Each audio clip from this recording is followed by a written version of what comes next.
نحمده ونصلي ونسلم على رسوله الكريم أما بعد فأعوذ بالله من الشيطان الرجيم بسم الله الرحمن الرحيم سورة اللهب مكية وهي 5 آيات. بسم الله الرحمن الرحيم تبت يدا أبي لهب وطب ما أغنى عنه ماله وما كسب سيصلى نارا ذات لهب وامرأته حمالة الحطب في جيدها حبل من مسد. سورہ لہب مکی سورت ہے اور اس سورت کے اندر 5 آیتیں ہیں. بسم اللہ الرحمن الرحیم. شروع اللہ کے نام سے جو بے حد مہربان نہایت رحم والا ہے. تبت یدا ابی لہب وتب، ٹوٹ گئے ہاتھ ابو لہب کے اور ٹوٹ گیا وہ آپ. ما اغنا عنہ مالہ وما کسب، کام نہ آیا اس کو مال اس کا اور نہ جو اس نے کمایا. سیصلی نارا ذات لہب، اب پڑے گا ڈیگ مارتی آگ میں.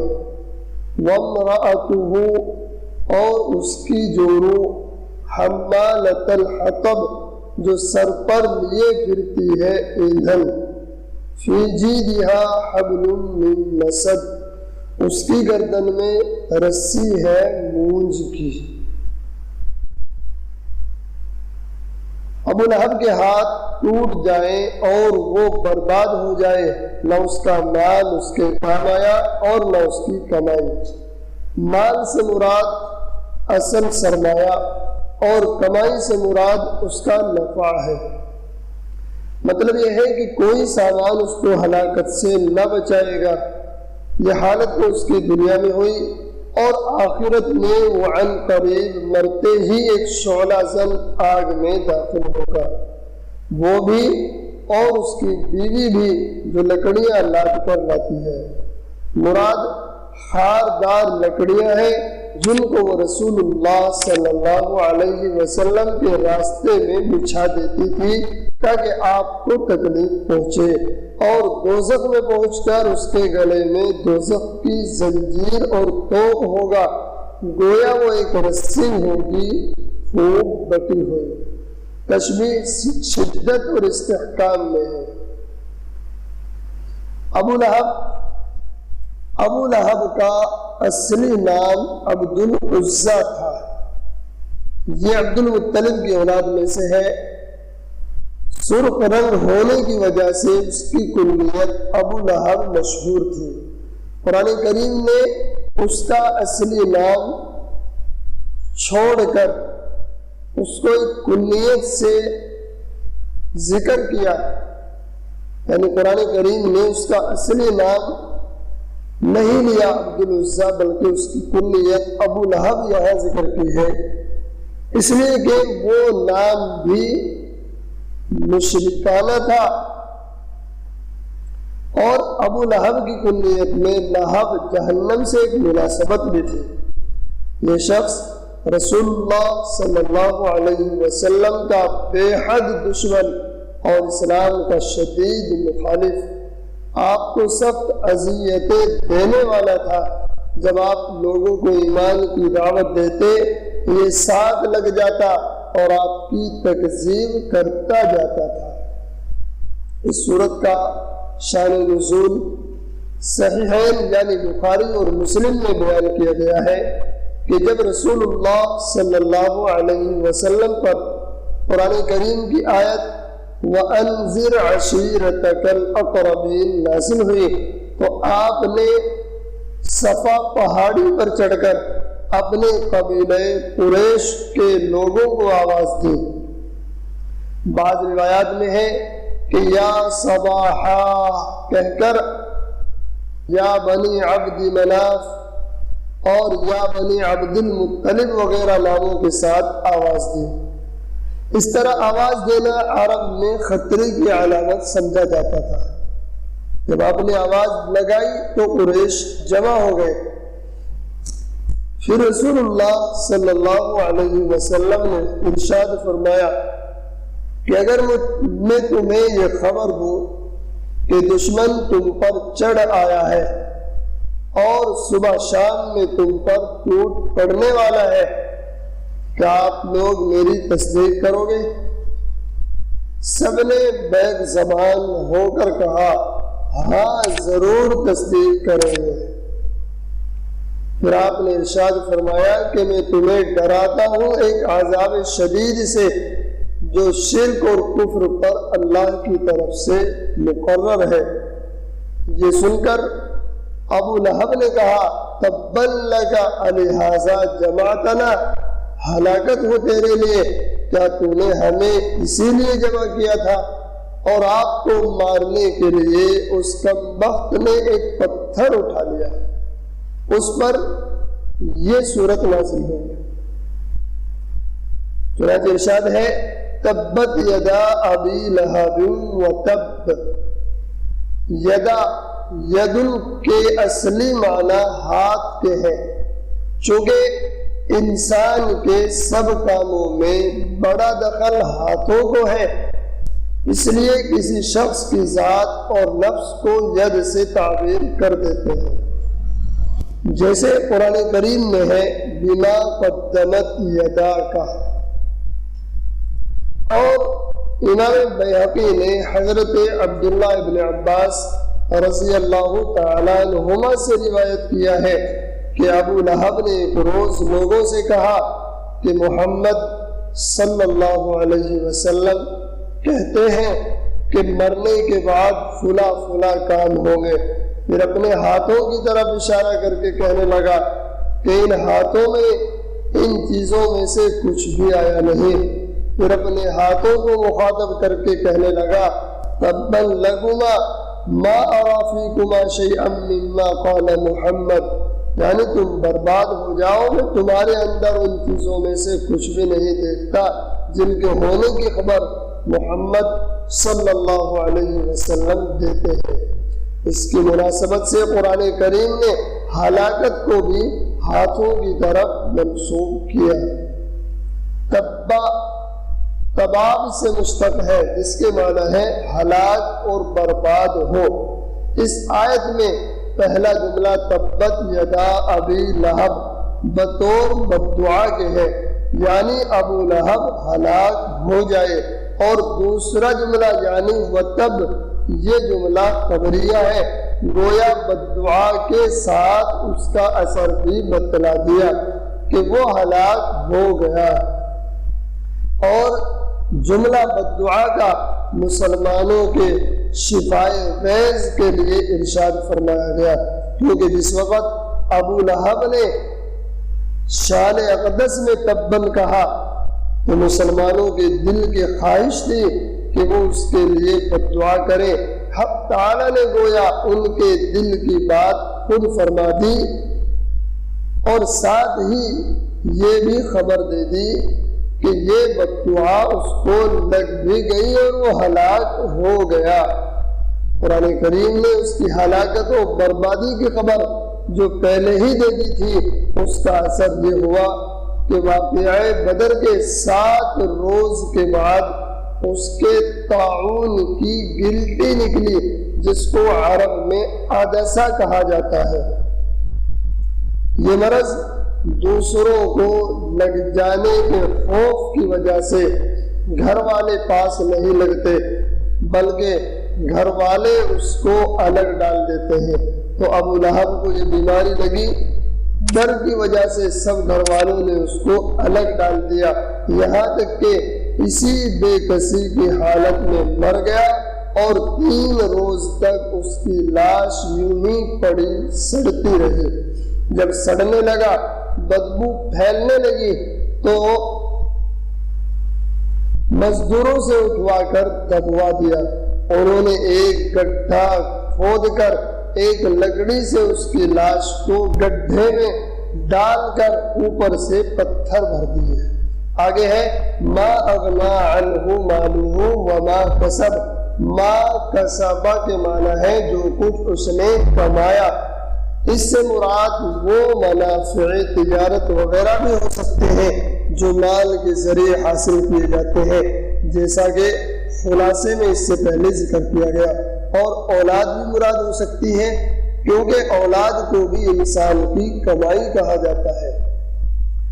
ام المؤمنین حضرت عائشہ صدیقہ رضی اللہ تعالی عنہا فرماتی ہیں کہ جناب رسول اللہ صلی اللہ علیہ وسلم نے ارشاد فرمایا، ان اطیب ما اکل الرجل من کسبہ وان ولدہ من کسبہ، یعنی جو کھانا آدمی کھاتا ہے اس میں سب سے زیادہ حلال طیب وہ چیز ہے جو آدمی اپنی کمائی سے حاصل کرے، اور اولاد کی کمائی بھی اسی کے کسب میں داخل ہے، یعنی اولاد کی کمائی کھانا بھی اپنی ہی کمائی سے کھانا ہے۔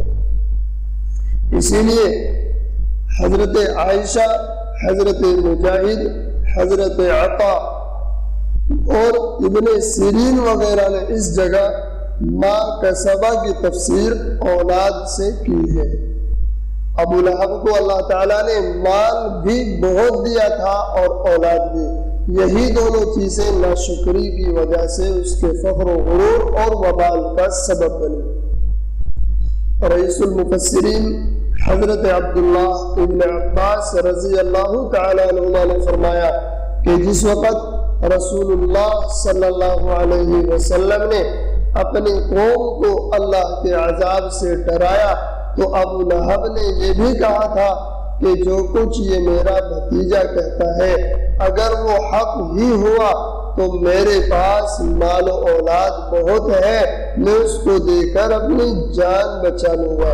اس پر یہ آیت مبارکہ نازل ہوئی، ما اغنا عنہ مالہ وما کسب، یعنی جب اس کو خدا تعالیٰ کے عذاب نے پکڑا تو نہ اس کا مال کام آیا نہ اولاد، یہ تو حال اس کا دنیا میں ہوا۔ آگے آخرت کا ذکر ہے، سیصلی نارا ذات لہب، یعنی قیامت کے بعد یا مرنے کے فوراً بعد قبر ہی میں یہ ایک شعلہ زن آگ میں داخل ہوگا۔ اس کے نام کی مناسبت سے آگ کے ساتھ ذات لہب کی صفت میں خاص بلاغت ہے۔ وَامْرَأَتُهُ حَمَّالَةَ الْحَطَبِ، جس طرح ابو لہب کو رسول اللہ صلی اللہ علیہ وسلم سے سخت غیظ اور دشمنی تھی، اس کی بیوی بھی اس دشمنی اور رسول اللہ صلی اللہ علیہ وسلم کی ایذا رسانی میں اس کی مدد کرتی تھی۔ یہ ابو سفیان کی بہن بنت حرب ابن امیہ ہے، جس کو ام جمیل کنیت کے اعتبار سے کہا جاتا ہے۔ قرآن کریم کی اس آیت نے بتلا دیا کہ یہ بدبخت بھی اپنے شوہر کے ساتھ جہنم کی آگ میں جائے گی۔ اس کے ساتھ اس کا ایک حال یہ بتلایا کہ وہ حمالۃ الحطب ہے، جس کے لفظی معنی ہے سوختے کی لکڑیاں لادنے والی۔ قرآن کریم کی اس آیت نے بتلا دیا کہ یہ بدبخت بھی اپنے شوہر کے ساتھ جہنم کی آگ میں جائے گی۔ اس کے ساتھ اس کا ایک حال یہ بتلایا کہ وہ حمالۃ الحطب ہے، جس کے لفظی معنی ہے سوختے کی لکڑیاں لادنے والی، یعنی آگ لگانے والی۔ عرب کے محاورات میں چغل خوری کرنے والے کو حمال الحطب کہا جاتا تھا۔ چغل خوری کرنے والے کو حمال الحطب کہا جاتا تھا کہ جیسے کوئی سوختے کی لکڑیاں جمع کر کے آگ لگانے کا سامان کرتا ہے، چغل خور کا عمل بھی ایسا ہی ہے کہ وہ اپنی چغل خوری کے ذریعے افراد اور خاندانوں میں آگ بھڑکا دیتا ہے۔ یہ عورت رسول اللہ صلی اللہ علیہ وسلم اور صحابہ کرام کی ایذا رسانی کے لیے چغل خوری کا کام بھی کیا کرتی تھی۔ اس آیت میں ابو لہب کی بیوی کو حمالۃ الحطب کہنے کی تفسیر حضرت عبداللہ ابن عباس، رئیس المفسرین حضرت عبداللہ ابن عباس، حضرت مجاہد، حضرت اکرمہ وغیرہ ایک جماعت مفسرین نے یہی کی ہے کہ یہ چغل خوری کرنے والی تھی، اور ابن زید اور ضحاک وغیرہ مفسرین نے اس کو اپنے حقیقی معنی میں رکھا ہے، اور وجہ یہ بتلائی ہے کہ یہ عورت جنگل سے خاردار لکڑیاں جمع کر کے لاتی تھی اور رسول اللہ صلی اللہ علیہ وسلم کے راستے میں بچھا دیتی تھی تاکہ آپ کو تکلیف پہنچے۔ اس کی اس ذلیل و خسیس حرکت کو قرآن کریم نے حمالۃ الحطب سے تعبیر فرمایا ہے، اور بعض حضرات نے فرمایا کہ اس کا یہ حال جہنم میں ہوگا کہ اپنے شوہر پر جہنم کے درختوں، زقوم وغیرہ کی لکڑیاں لا کر ڈالے گی تاکہ اس کی آگ اور بھڑک جائے۔ جس طرح دنیا میں اس کے کفر و ظلم کو بڑھاتی تھی، آخرت میں اس کے عذاب کو بڑھائے گی۔ چغل خوری یہ بہت بڑا گناہ ہے۔ صحیح حدیث میں ہے کہ رسول اللہ صلی اللہ علیہ وسلم نے ارشاد فرمایا کہ جنت میں چغل خور داخل نہ ہوگا، اور حضرت فضیل بن عیاض رحمہ اللہ تعالی نے فرمایا کہ 3 عمل ایسے ہیں جو انسان کے تمام اعمال صالحہ کو برباد کر دیتے ہیں۔